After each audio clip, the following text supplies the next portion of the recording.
안녕하세요. 저는 현재 남양주에 거주 중인 40대 중반의 여자입니다. 아마 오늘 제가 여러분께 들려드리는 이야기는 썰TV에서 들으셨던 사연 가운데 가장 충격적인 사건이 되지 않을까 싶네요. 제가 가지고 온 이야기의 주제를 먼저 말씀드리자면 전 남편 위장이혼 사망입니다. 주제만 듣고도 혹시 예상하시는 분들이 계시려나요? 저는 남편 시신도 못 보고 장례를 치렀습니다. 그저 갑작스러운 심장마비로 죽은 줄로만 알았던 남편을 제가 5년 만에 다시 마주했었죠. 그것도 다른 여자와 재혼을 하여 아이까지 낳아 기르고 있는 그 모습을 말입니다.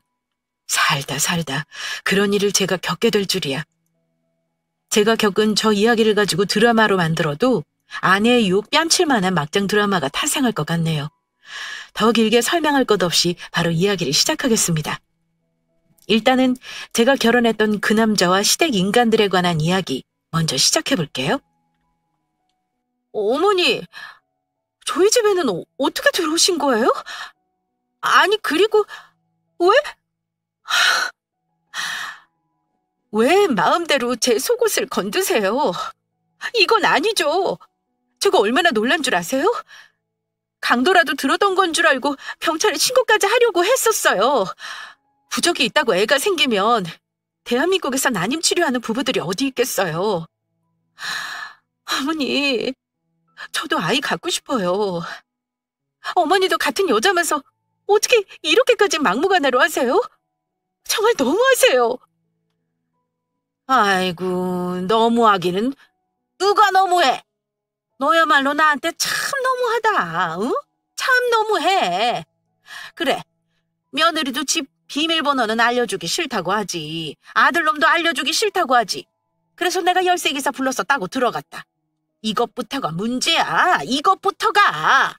내가 내 아들놈 사는 집에 마음대로 들락날락도 못해서, 응? 열쇠기사까지 불러서 그렇게 너희 집에 들어가야겠냐? 나도 무슨 도둑년처럼 그렇게 들어가기 싫었어. 그런데 뭘 어쩌겠어. 당장 오늘 붙여놔야 효력이 있다는데. 내가 그 부적 써온다고 얼마나 돈을 들인 줄 알아? 세상에, 대체가 말이야. 결혼한 지 10년이 다 되어가는데 애가 안 생기는 게 그게 말이나 되냐? 이래서 내가 너랑 우리 기호 결혼 반대했던 거야. 응? 그 무당 말이 딱 맞아. 네가 우리 집한테 다 끊어먹을 거라더니만은 지금 이 꼴을 봐봐라. 응? 아휴, 속 터져. 너야말로 나한테 너무한 거야. 알아? 어디서 잘한 것도 하나도 없는 게 시어미한테 전화해서는 큰 소리야, 큰 소리가. 저는 남편과 10년 넘게 결혼 생활을 했어요. 그 안에서 아이는 단 한 번도 생기지 않았죠. 정말 많은 방법을 다 써봤습니다. 병원은 거의 제 집 드나들듯 다녔고요. 남편이랑 저는 그냥 둘이서 살자라고 정한 상태였습니다. 물론 당시에도 제 마음 한구석에는 엄마가 되고 싶다는 욕심이 있었죠. 하지만 뜻대로 안 되는 걸 어떻게 하겠습니까? 그런데 시어머니라는 사람은 포기를 모르는 사람이었어요. 장남이 자식을 낳아야 대가 이어지는데 무자식이라니 그건 절대 용납할 수 없다라고 하면서 저를 들들 볶아댔어요. 집 비밀번호를 모르니까는 열쇠기사를 불러서 저희 집 문을 따고 들어온 적도 있었습니다. 그리고서는 안방 서랍이라는 서랍은 다 뒤져서 제 속옷이란 속옷에다가 죄다 부적을 꿰매 놓았던 거죠. 여러분 같으면 어떠셨겠어요? 처음에 그 광경을 봤을 때는 도둑이 둔 줄 알고 식겁했었고요. 그 다음에는 속옷에 붙은 부적을 보고 우라가 치밀어 올랐습니다.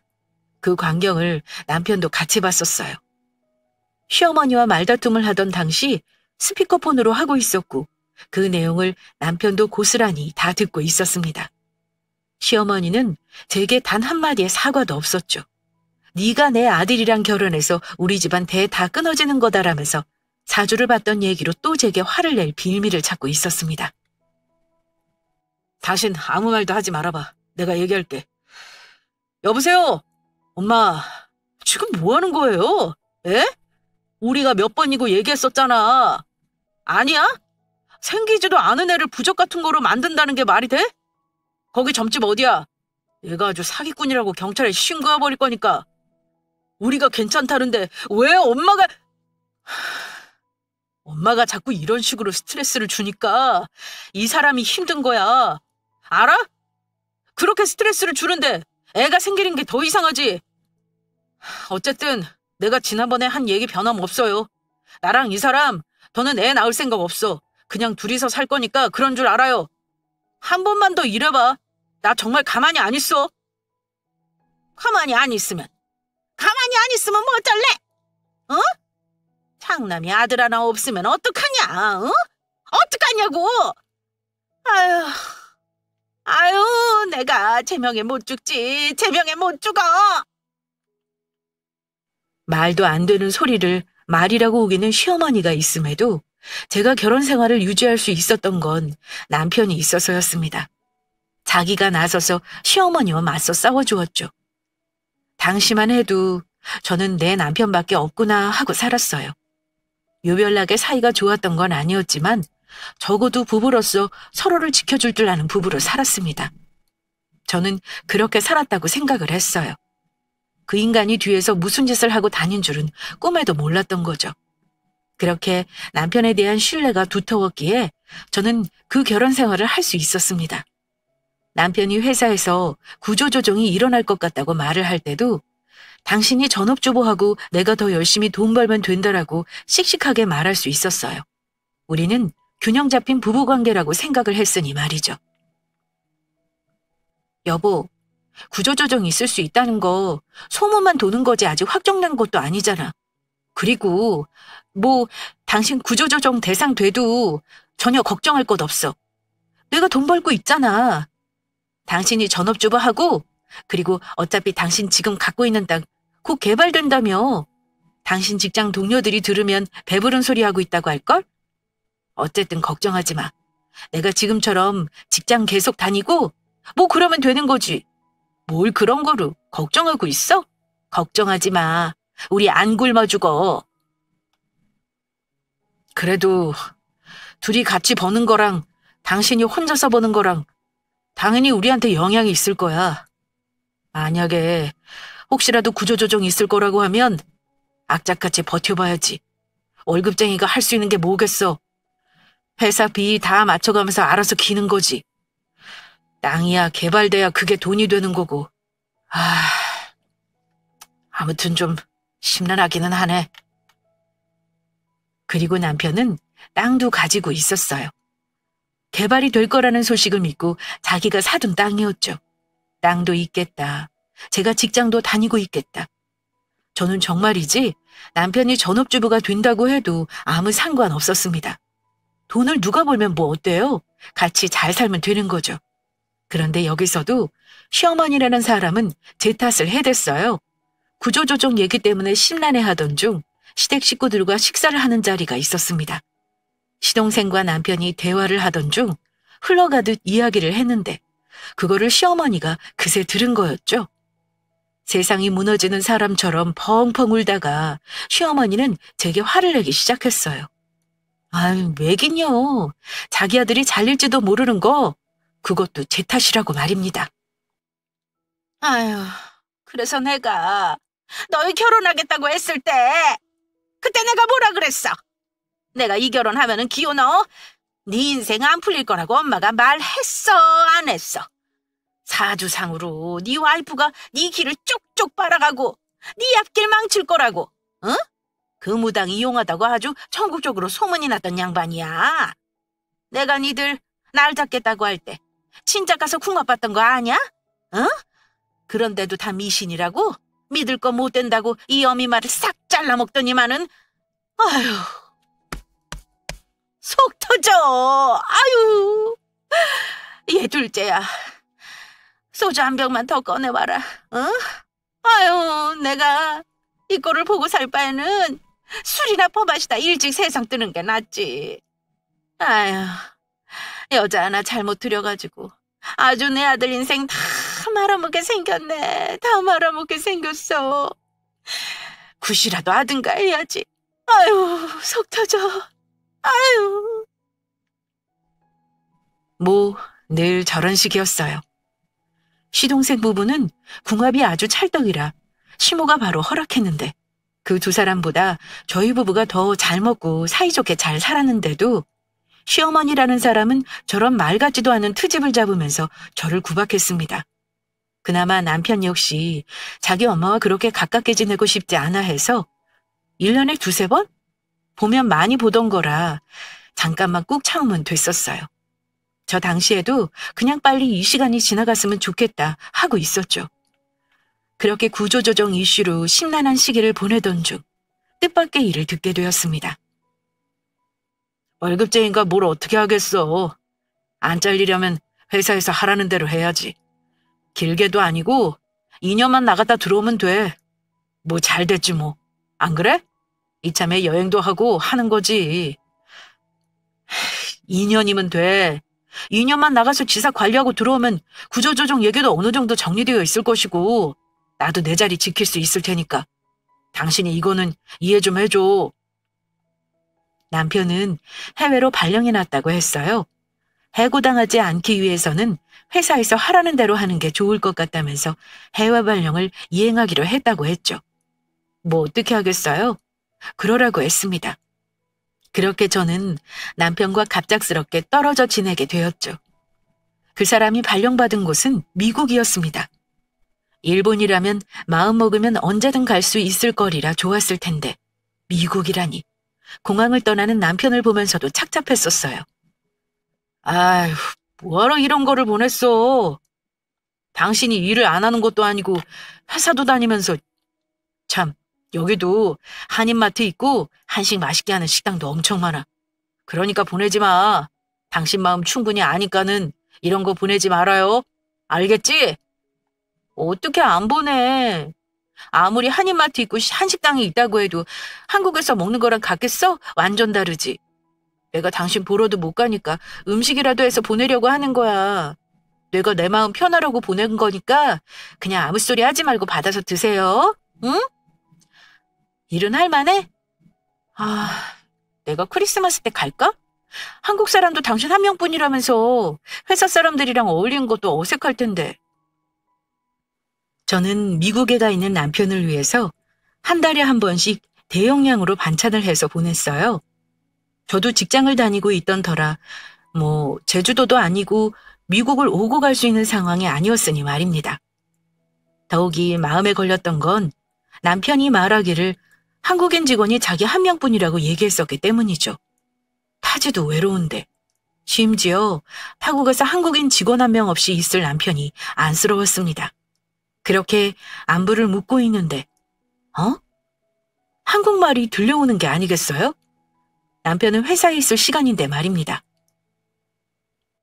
기호씨, 이거 먹을 거야? 뭐 어떤 거? 어머, sorry?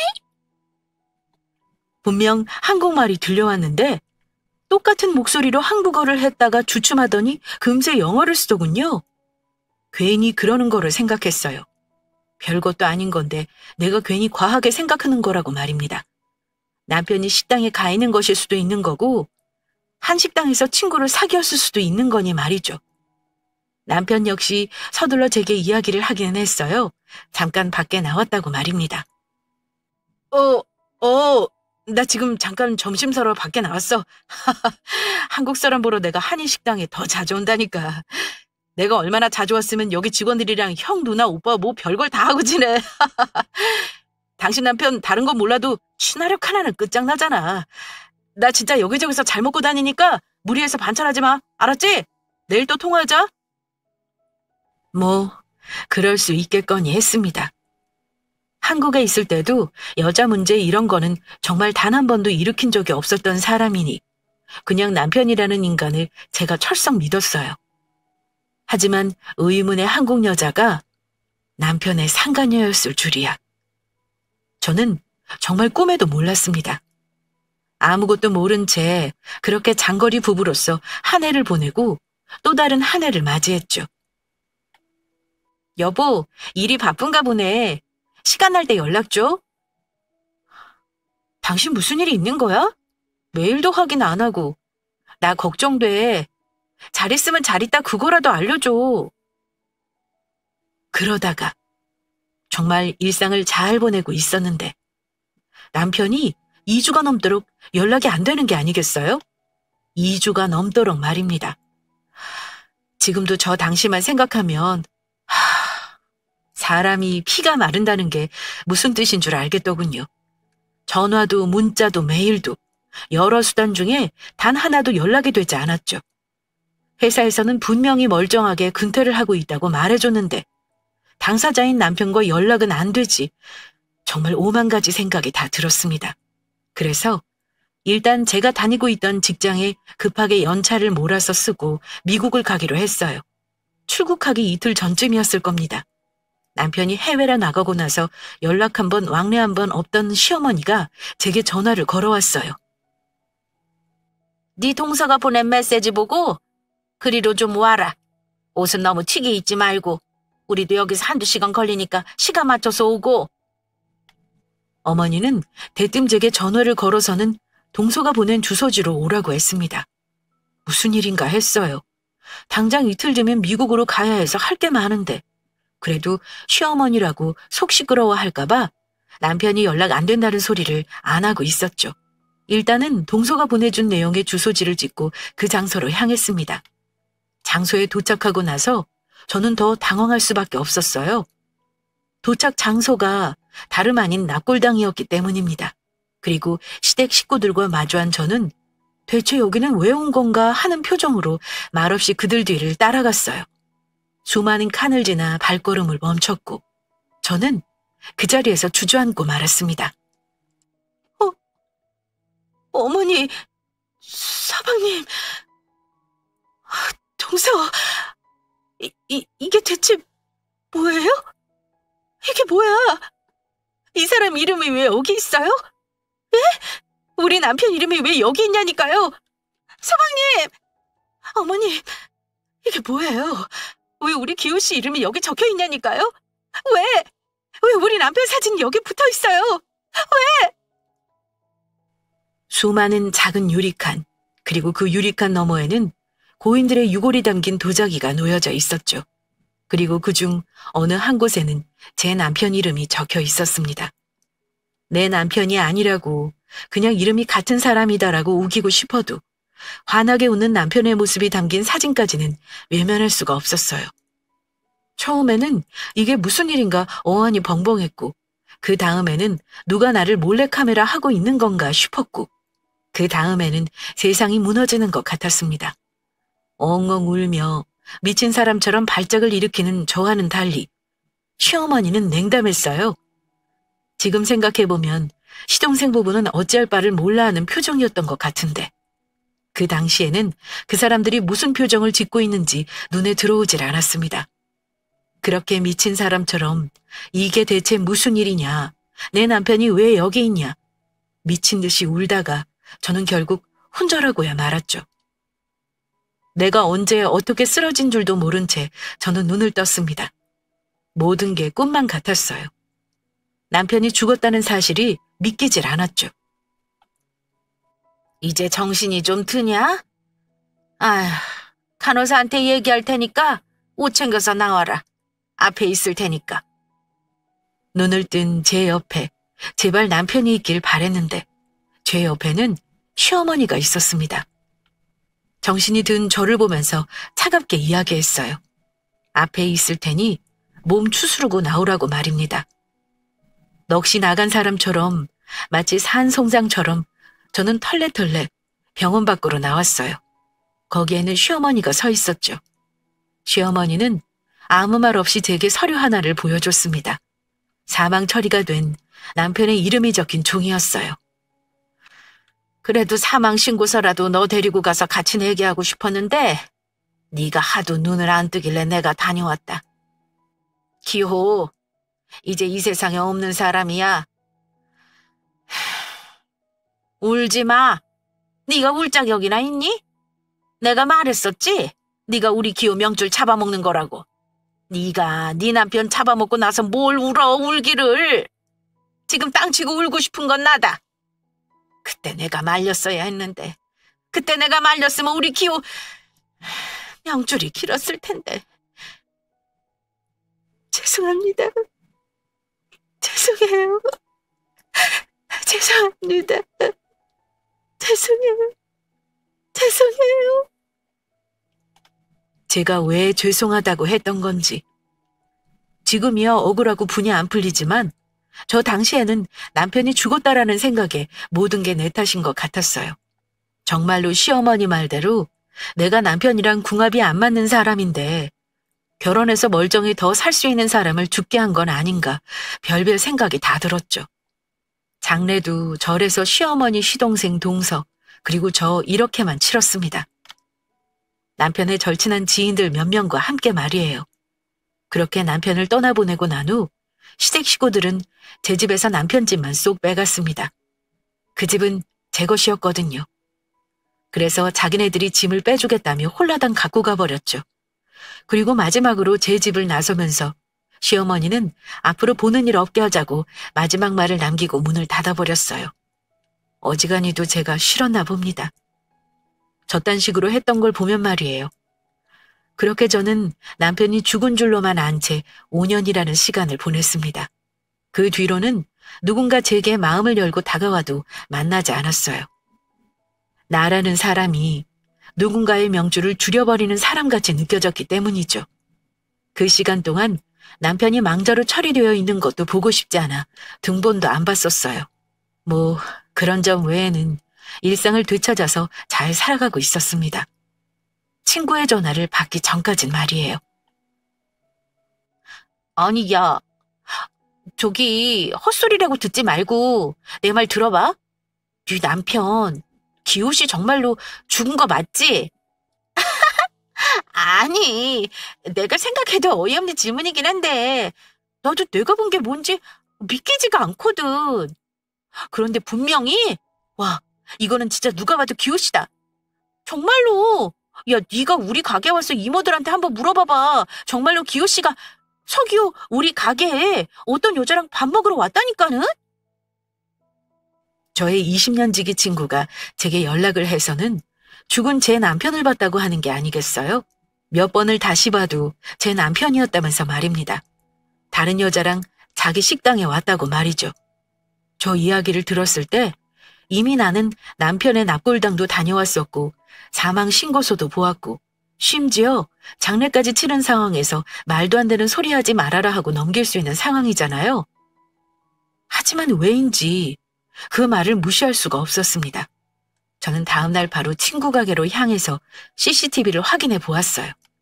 친구가 제 남편이라고 한 그 사람과 여자는 고맙게도 CCTV 4대가 여러 각도로 찍을 수 있도록 딱 가운데에 앉아주었더군요. 몇 번이나 돌려봤습니다. 몇 시간 동안 보았어요. 이리 보고 저리 봐도 제 남편이 맞았습니다. 때려 죽인다고 해도 내 남편이 맞았어요. 찾아가야 한다. 그 남자가 왜 다른 여자와 내 친구 가게에 나타난 건지, 죽었다던 사람이 왜 살아서 내 친구 가게에 나타난 건지 그걸 알아야겠다는 생각이 들었습니다. 남편이 보고 싶다, 뭐 이런 감정보다는 저런 궁금증이 먼저 앞섰어요. 그래서 돈까지 써가면서 시댁에 어디로 이사를 했는지 그것부터 알아냈습니다. 혹시나 해서 남편 이름을 넣어봤지만 찾을 수 없다고 했었어요. 그런 이름은 없다고 말입니다. 그렇죠. 사망신고까지 했는데 그 이름이 있을 리가요. 제발 좀 꼭 찾아달라고 돈도 더 얹어서 의뢰를 했어요. 꼭 찾아내고 싶었으니 말입니다. 찾았냐? 오늘은 찾으셨냐? 끊임없이 연락을 하던 중 드디어 시댁의 위치를 알게 되었습니다. 타이밍도 기가 막히죠? 명절 바로 전날 말입니다. 자기네들이 그쪽을 조사하면서 알아낸 바로는 명절에 식구들끼리 그 집에 있을 거라는 정보도 알아냈다고 알려줬어요. 그래서 저는 바로 다음날 제게 남편을 봤다는 사실을 알려준 절친과 함께 시댁으로 향했습니다. 가기 전날부터 청심환을 그렇게 먹었는데도 막상 그 집 대문 앞에 서고 나니 심장이 가슴 밖으로 튀어나올 것 같았죠. 덜덜 떨리는 손으로 그 집 초인종을 눌렀어요. 그 짧은 찰나에 정말 많은 생각이 오고 갔습니다. 도어락 소리와 함께 현관문이 열렸고 저와 마주한 건 CCTV 속에서 보았던 그 여자였어요. 그 여자는 저를 보고 흠칫 놀라는 듯 했습니다. 엄마 친구야? 이모, 안녕하세요. 나는 서율이에요. 이모도 우리 집에 세배하러 왔어요? 그리고 그 여자 옆으로 쫄래쫄래 달려온 한 남자아이가 보였어요. 6살에서 7살쯤 되어 보이는 그 아이는 자기 엄마 팔에 매달려 수줍게 인사를 건넸습니다. 그리고 그 뒤로 뚜벅뚜벅 걸어 나오는 건 다름 아닌 제가 장례를 치르고 보고 싶다고 엉엉 울었던 남편이었어요. 그 자리에 그대로 얼어붙어서 아무것도 할 수가 없었습니다. 그건 그 남자도 마찬가지였죠. 초인종 소리는 났는데 아무런 인기척도 나지 않으니 이상했던지 시어머니가 나타났습니다. 아니, 누군데 이렇게 다들 나가서 아무 소식이 없... 아니, 네가 여기 웬일이냐? 여기는 어떻게 알아낸 거야? 얘 둘째야, 서율이 좀 데리고 들어가라. 서율아, 작은 엄마한테 가서 서율이 초코우유 달라고 해. 알았지? 얼른 들어가요. 서율 엄마도 얼른 들어가 있어. 뭘 얼마나 반가운 손님이라고 네가 여기서 쟤를 상대하니? 얼른 들어가서 네 동서랑 마저 전 붙여라. 너는 나랑 밖에서 얘기하자. 이게 어떻게 된 거야? 당신이 왜 여기 있어? 내가 당신한테 얼마나 연락했었는데 당신 어머니가 나한테 당신 심장마비로 죽었다고. 그래, 이제야 말이 되네. 당신이 전염병에 걸려서 죽은 것도 아니고 심장마비로 죽었다는 사람을 그렇게 급하게 화장한 게 내가 이해가 안 되기는 했었어. 왜 나한테 연락 안 했어? 왜 나한테 거짓말 안 했어? 왜 나한테 죽은 척 했냐고. 왜? 어머니가 나한테 설명 좀 해줘요. 왜 나한테 이 사람 죽었다고 했어요? 네? 왜 저 사람 죽었다고, 왜 나한테 거짓말 했느냐고요? 그건 뭐예요? 사망신고서는 어떻게 된 거며, 저 사람 낙골당에 있는 건 뭐예요, 그럼? 네? 말 좀 해봐요, 아무나! 일단 나가서 얘기해, 애 놀라니까. 아이를 이야기했습니다. 남편이라는 놈이 아이가 놀라니 나가서 이야기하자고 하더군요. 그 인간 뒤로 다시 문이 열리더니 처음에 현관문을 열고 저와 대면했던 그 여자가 고개를 내밀었습니다. 여보, 유리 안에 있으니까 나가서 얘기해. 괜히 애한테 큰 소리 들으면 안 좋아. 여보? 기호씨, 어떻게 사람이 그래요? 다른 여자랑 살림 차리고 살려고 그렇게까지 하고 싶었어요? 해도 너무하네 정말. 그럼 그냥 이혼하자고 하던가. 가족 여럿이서 지금 사람 하나 등신 만드는 거야? 뭐야? 야, 선아야. 가자고. 이딴 것들이랑 상종하지 말고 가자니까. 야, 저 자식 저거 여자한테 미친놈이야, 어? 참, 사람 겪어봐야 안다고 내가 말로만 들었지. 추하다, 추해. 누구 보고 추하대? 누구 보고 미친놈이라는 거야? 아이고, 10년이 넘도록 자식 하나 못 낳는 거를 우리 집에서 며느리라고 데리고 살아준 걸 감사하게 생각해야지. 내가 그러라고 했다. 응? 내가 그러라고 했어. 미국에 갔다가 마음 맞는 여자가 만났는데 그 여자가 애 가졌다고 하길래 내가 너랑 끝내라고 했다. 어차피 대도 못 있는 거를 뭐하러 와이프라고 네가 옆에 끼고 사냐고 내가 끝내라고 했어. 그 여자구나. 나랑 통화했을 때 당신한테 말 걸었던 여자. 그럼 차라리 나한테 솔직히 말을 하고 이혼을 했으면 되는 거 아니에요? 사람이 죽었다고까지 하면서 그렇게 하고 싶었어요? 당신은 그렇게 하고 싶었어? 진짜 해도 너무들 한다. 당신 어머니나 당신 집안 식구들이 나한테 한 거, 그건 나도 아무 상관없어. 애초부터 가족이라고 생각 안 한 사람들이니까. 그런데 당신은 나한테 이러면 안 되지. 당신 솔직히 얘기하지. 솔직히 얘기를 했어야지. 나 다른 사람이 생겼다. 너랑 같이 살고 싶지 않다. 이혼하자. 당신 진짜 추한 사람이었구나. 내가 그거를 몰랐네. 10년이 넘도록 당신이랑 살면서 내가 당신을 몰랐어. 사람이 어떻게 그래? 너무 충격적이었습니다. 내가 보고 들은 이 상황이 다 사실인 것인지, 내가 지금 꿈을 꾸는 건 아닌지, 아니면 누군가 나한테 몰래카메라를 하고 있는 건 아닐까 너무 끔찍했어요.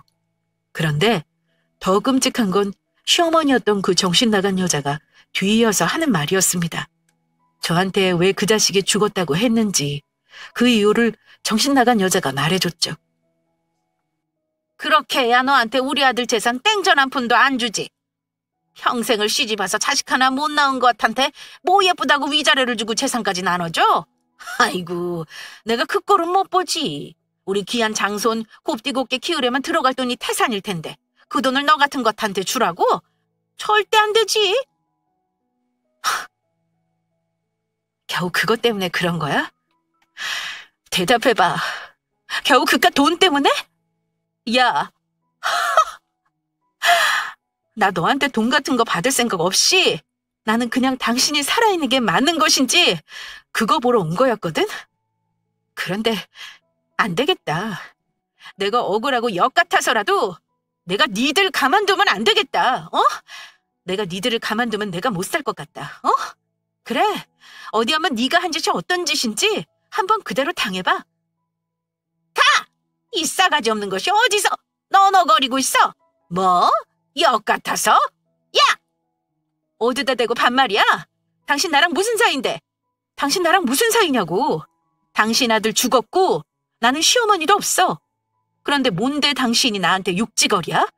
노막 났으면 입 꾹 다물고 찌그러져 있어.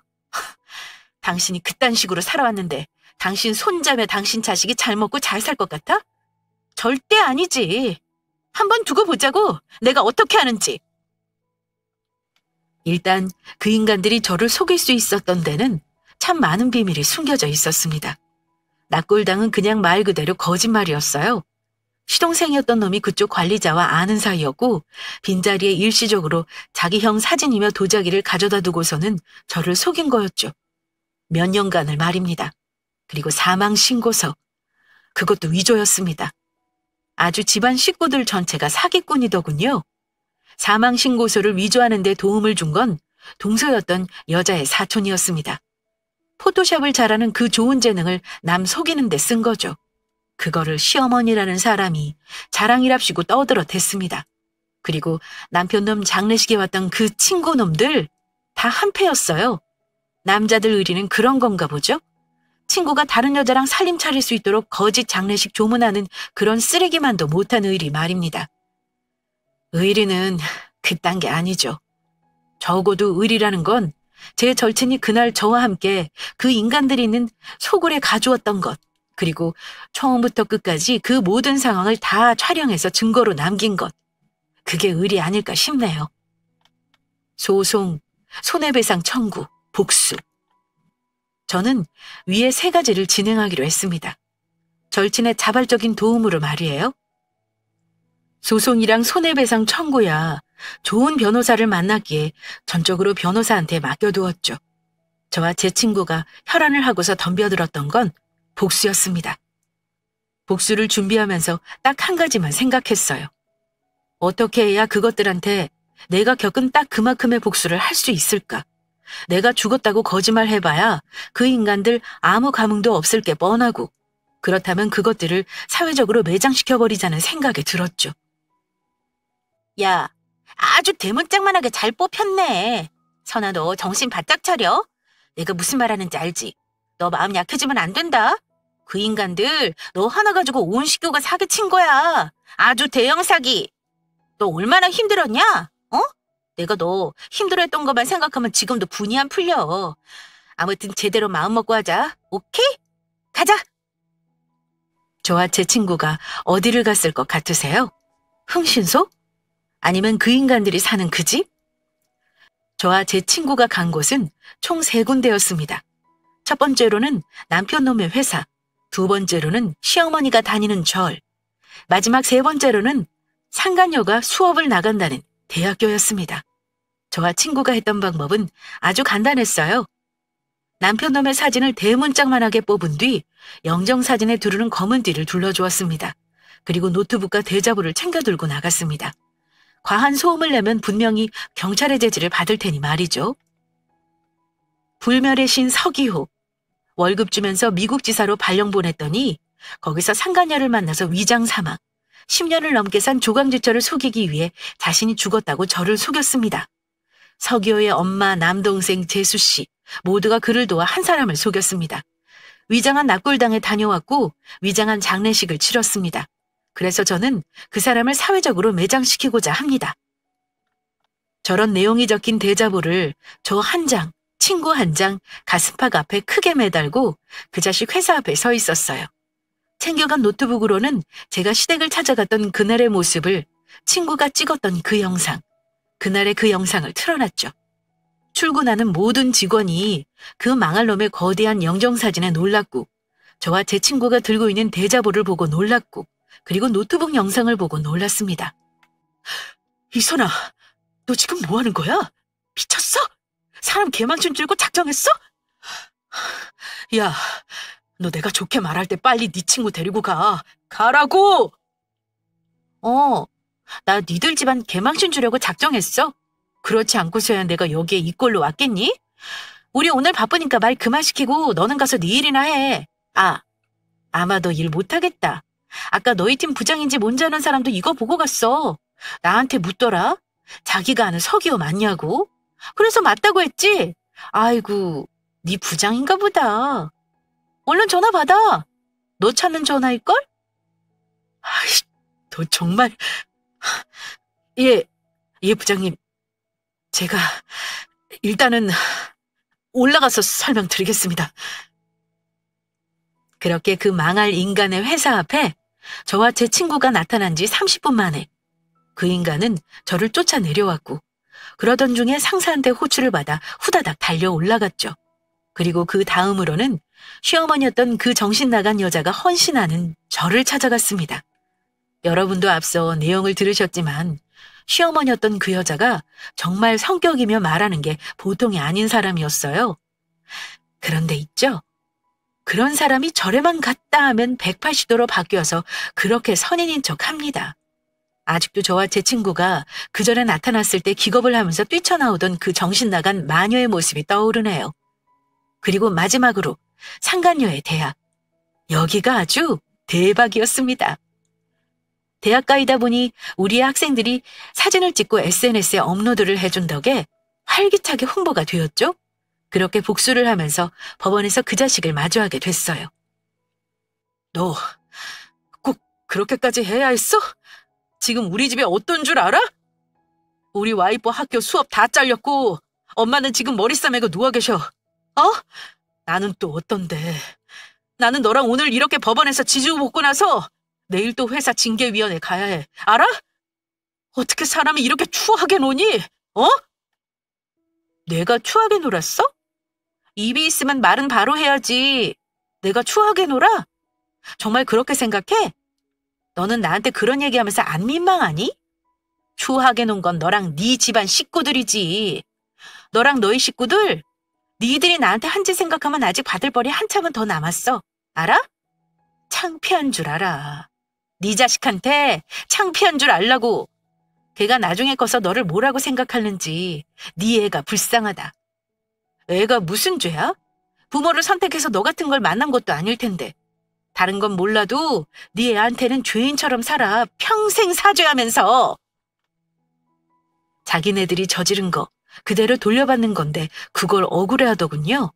그 인간들 저에게 호되게 당한 데다가 저한테 손해배상까지 해야 했습니다. 판결 결과가 그렇게 나왔거든요. 이렇게 저는 손해배상까지 받고 복수를 마쳤습니다. 그리고 제 마음 안에서 한때나마 내가 내 편이라고 믿었던 그때의 남편이 죽었다고 받아들였어요.